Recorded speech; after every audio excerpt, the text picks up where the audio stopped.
Welcome to kitchen spark. இன்றைக்கி நம்ம சேனலில் என்ன பார்க்க போகிறோன்னு கேட்டிங்கன்னா, வெண்டைக்காய் மசாலா பொரியல் செய்யலாங்க. பொதுவாக நம்ம வெண்டைக்காய் பொரியல் செய்வோம், புளிக்குழம்பு செய்வோம். இன்றைக்கி கொஞ்சம் மசாலா ஆட் பண்ணி வெண்டைக்காய் மசாலா பொரியல் செய்கிறப்ப பார்த்திங்கன்னா இது சாப்பிட்றதுக்கு ரொம்ப டேஸ்ட்டாக இருக்குங்க. ஒயிட் ரைஸில் வச்சு சாப்பிட்றதுக்கு ரொம்ப ரொம்ப சூப்பராக இருக்கும். ஸோ இந்த வெண்டைக்காய் மசாலா பொரியலை நாம் இன்றைக்கி எப்படி செய்யலான்னு பார்க்கலாம். அதுக்கு முன்னாடி இன்னும் நீங்கள் நம்ம சேனலை சப்ஸ்கிரைப் பண்ணலைன்னா சப்ஸ்கிரைப் பண்ணிடுங்க. அப்படியே பக்கத்தில் இருக்கிற பெல்லைக்கானை கிளிக் பண்ணிடுங்க. வாங்க, குழந்தைகளை நல்லா விரும்பி சாப்பிட்ற மாதிரி நம்ம இன்றைக்கி வெண்டைக்காய் மசாலா பொரியல் பார்க்கலாம் எப்படி செய்யலான்னு. ஃபஸ்ட்டு நாம் ஒரு கடாய் எடுத்துக்கலாங்க.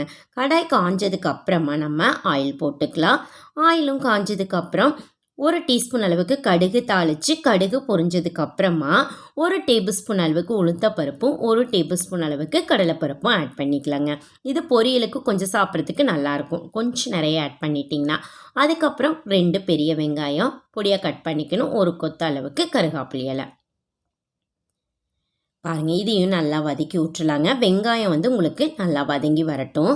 பாருங்கள், நல்லா வதங்கிடுச்சு. இப்போ ஒரு 3 தக்காளி எடுத்துக்கலாங்க. அதுவும் பொடியாக கட் பண்ணி எடுத்துட்டு கொஞ்சம் லைட்டாக உப்பும் ஆட் பண்ணிக்கலாம். பாருங்கள், உப்பு ஆட் பண்ணிவிட்டு நம்ம இதையே தக்காளியை நல்லா வதக்கி விட்டுலாங்க. தக்காளி ஆட் பண்ணி நீங்கள் இந்த பொரியல் செய்யலை சாப்பிட்றதுக்கு பார்த்திங்கன்னா நல்லா டேஸ்ட்டு கொடுக்கும் உங்களுக்கு.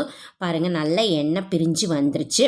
அதுக்கப்புறம் கொஞ்சமாக மஞ்சத்தூளும் 1 டீஸ்பூன் அளவுக்கு மிளகாத்தூள், அதுக்கப்புறம் 1 டீஸ்பூன் அளவுக்கு பார்த்திங்கன்னா சாம்பார் பொடி எடுத்துக்கலாங்க. மசாலான்னு பார்த்தா நம்ம இதுதான் ஆட் பண்ணியிருக்கோம். இது ஹோம்மேடு சாம்பார் பொடி, நல்லா டேஸ்ட்டாக வாசனையாக இருக்குங்க. நம்மளோட வீடியோவிலே இருக்குது, நீங்கள் பார்த்துக்கலாம். பாருங்கள், நல்லா பார்த்திங்கன்னா இந்த மசாலா எண்ணெய் பிரிஞ்சு வர வரைக்கும் நம்ம வதக்கி விட்டுறணும்.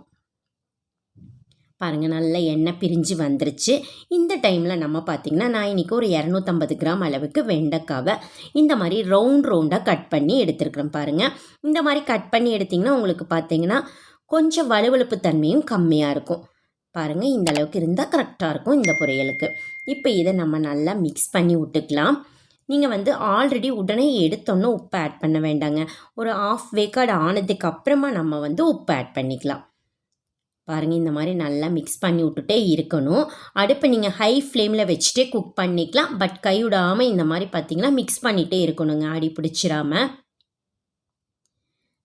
பாருங்கள், நல்லா வதக்கி விட்டுக்கலாம். தண்ணி கொஞ்சம் கூட விடக்கூடாது. நீங்கள் தண்ணி விட்டிங்கன்னா உங்களுக்கு வலுவழுப்பாயிடும் வெண்டைக்காய். பாருங்கள், இந்த மாதிரி நல்லா மிக்ஸ் பண்ணி விட்டுட்டு இப்போ நம்ம இதுக்கு தேவையான அளவு உப்பு ஆட் பண்ணிக்கலாம். இது பார்த்திங்கன்னா உங்களுக்கு ஹாஃப் பாயில் அளவுக்கு நம்மளுக்கு நல்லா வெந்துருச்சு. உப்பு ஆட் பண்ணி ஒரு 5 நிமிஷம் குக் பண்ணால் போதும். பாருங்கள், நல்லா இந்த மாதிரி மிக்ஸ் பண்ணி விட்டுட்டே இருக்கையில் உங்களுக்கு அடி பிடிச்சிடாமல் வெண்டைக்காய் சீக்கிரமாக குக் ஆகிடும். பாருங்கள், நல்லா சூப்பராக சுண்டி நம்மளுக்கு வெண்டைக்காய் நல்லா கமகமன் வாசனையோட வெண்டைக்காய் மசாலா பொரியல் ரெடி ஆயிடுச்சுங்க. இப்போ பார்த்திங்கன்னா நம்ம இதில் ஒரு 1/2 கப் அளவுக்கு தேங்காய் ஆட் பண்ணிக்கலாம். சாப்பிட்றதுக்கு டேஸ்ட் கொடுக்கும் தேங்காய் ஆட் பண்ணிங்கன்னா. பாருங்கள், ரொம்ப சூப்பராக நம்மளுக்கு கமகமன் வாசனையோட வெண்டைக்காய் மசாலா பொரியல் ரெடி ஆயிடுச்சுங்க. அவ்வளோதாங்க.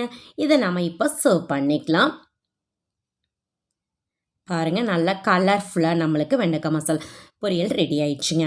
சும்மா சாப்பிட்றதுக்கே பார்த்திங்கன்னா இது ரொம்ப ரொம்ப டேஸ்ட்டாக இருக்கும். இன்னும் ஒயிட் ரைஸில் வச்சு சாப்பிடல ரொம்பவும் டேஸ்ட்டாக இருக்குங்க. ஸோ நீங்களும் கண்டிப்பாக ஒரு முறை வெண்டைக்காய் வாங்கிட்டு வந்தீங்க இந்த மாதிரி ட்ரை பண்ணி பாருங்கள். பொரியலை விட இது ரொம்ப டேஸ்ட்டு கொடுக்கும் உங்களுக்கு. ஸோ ட்ரை பண்ணி பாருங்கள். ட்ரை பண்ணி பார்த்துட்டு எப்படி இருக்குதுன்னு மறக்காமல் கமெண்ட் பண்ணுங்கள். உங்களுக்கு இந்த வீடியோ பிடிச்சிருந்ததுன்னா உங்கள் ஃப்ரெண்ட்ஸுக்கெல்லாம் ஷேர் பண்ணுங்கள், லைக் பண்ணுங்கள். மறக்காமல் கிச்சன் ஸ்பார்க் சேனலுக்கும் சப்ஸ்கிரைப் பண்ணுங்கள். மீண்டும் சந்திக்கலாங்க நாம் இன்னொரு புது ரெசிபியோட. அது வரைக்கும் நன்றி, பை.